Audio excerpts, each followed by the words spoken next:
بسم اللہ الرحمن الرحیم۔ دیکھو یوں زندگی سے مایوس نہیں ہوا کرتے۔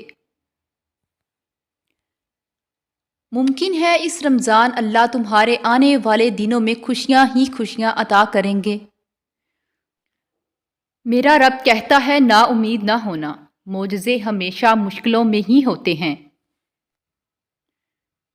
وہ نوازے گا تمہیں تمہاری سوچ سے بھی زیادہ، مگر تمہیں نہیں لگتا کہ وہ دنیا کی ہر حقیقت کو ظاہر کر رہا ہے۔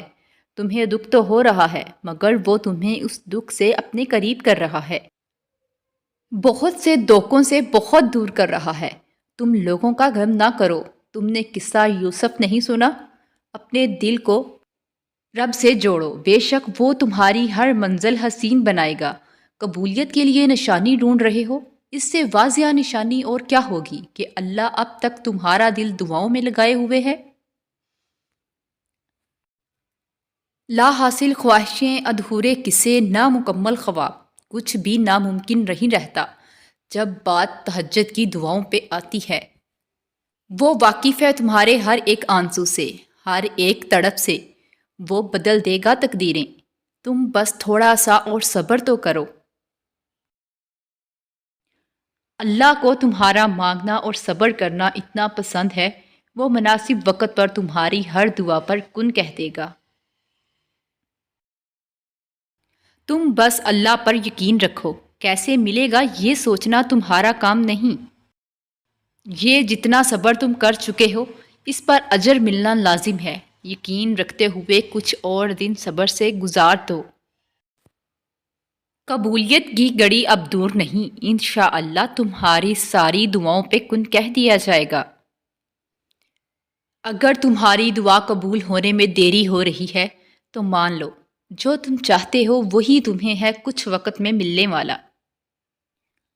اور تم نہیں جانتے کہ نہ جانے دعا مانگتے مانگتے تم قبولیت کے کتنے قریب آ چکے ہو، اور تمہارے اور معجزوں کے درمیان کتنا کم فاصلہ رہ گیا ہو۔ فجر اور تہجد خاموش نمازیں ہیں، ان میں بہائے گئے آنسوؤں کی پکار صرف اللہ دیکھتا اور سنتا ہے۔ جب ہی تو ان میں مانگی گئی دعائیں بہت اثر رکھتی ہیں، جب ہی تو ان کو پڑھنے کے بعد دل سکون سے بھر جاتا ہے۔ جو نہیں مل رہا دعاؤں سے، اس پر صبر کرو کہ ان قریب وہ دن بھی آئے گا جب تم اس پر شکر کر رہے ہوگے۔ تب تک انتظار کر لو نا، وہ جانتا ہے کہ کب، کہاں اور کیسے عطا کرنا ہے، اور جو وہ جانتا ہے وہ کوئی نہیں جانتا۔ تو کیا تم اپنے خالق پر بھروسہ نہیں کرتے؟ ایک بار یقین کر کے آزما لو، بلا شبہ وہ یقین پر پورا نہ اترنے والوں میں سے نہیں ہے۔ انتظار کر کے دیکھ لو کہ بے شک وہ مایوس کرنے والوں میں سے نہیں ہے۔ کیوں فکر کرتے ہو؟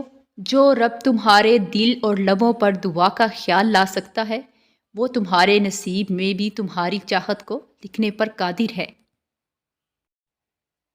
تمہاری تڑپ دیکھ کر تقدیر کے فیصلے بدل دیے جاتے ہیں، اور تم مایوس ہوئے بیٹھے ہو کہ میرے ہاتھ خالی ہیں۔ تمہارے پاس تو ایک تحفہ ہے جو کہ دعا ہے۔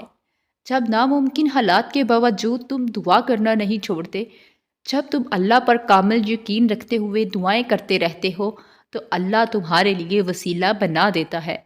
دل بے چین پر اسے ہی تو پکارا جاتا ہے، چین وہیں تو پڑتا ہے۔ تم سناتے رہو گے، وہ سنتا رہے گا، کرم کرتا رہے گا۔ جان لو اس کے ملنے کی گنجائش تمہارے نصیب میں اب بھی باقی ہے۔ دیکھنا اللہ جلد ہی ایسے وسیلے بنائے گا کہ تم حیران رہ جاؤ گے۔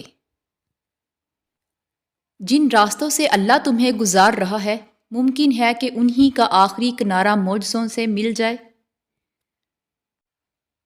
ہمارا اللہ تو کبھی بھی کچھ بھی کر سکتا ہے، تو پھر تم سے کس نے کہہ دیا جو فوراً نہ ملے وہ پھر دوبارہ کبھی نہیں مل سکتا؟